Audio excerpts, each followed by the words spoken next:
أعوذ بالله من الشيطان الرجيم. قل هذه سبيلي أدعو إلى الله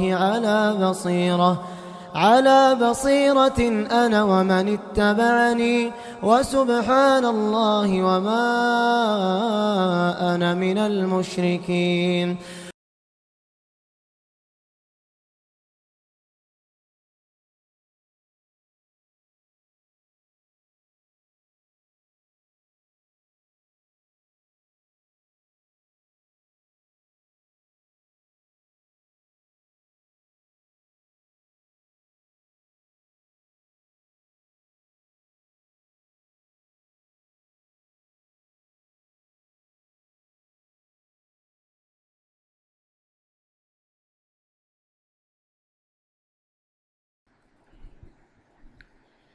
السلام علیکم ورحمۃ اللہ وبرکاتہ.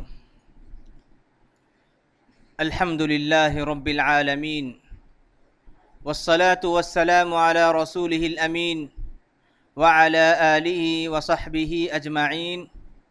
اما بعد، قال اللہ عز وجل: فلولا كانت قرية آمنت فنفعها إيمانها إلا قوم يونس لما آمنوا كشفنا عنهم عذاب الخزي في الحياة الدنيا ومتعناهم إلى حين. وقال النبي صلى الله عليه وسلم: لا ينبغي لعبد أن يقول أنا خير من يونس بن متى، اخرجہ البخاری. محترم حاضرین اور پردہ نشین خواتین اسلام، آج کی تراویح میں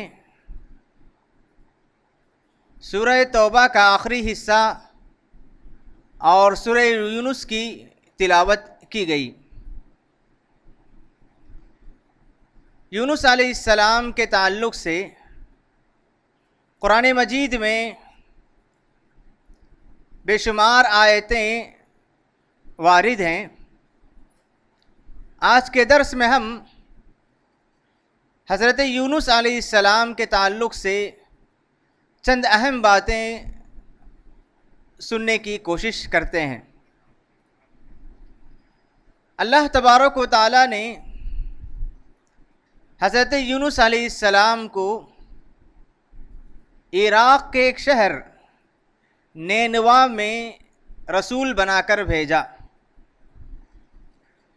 عراق کا یہ شہر نینوا، یہاں کے لوگ شرک و بت پرستی میں مبتلا ہو گئے تھے اور یہ قوم بنو اسرائیل میں سے تھی.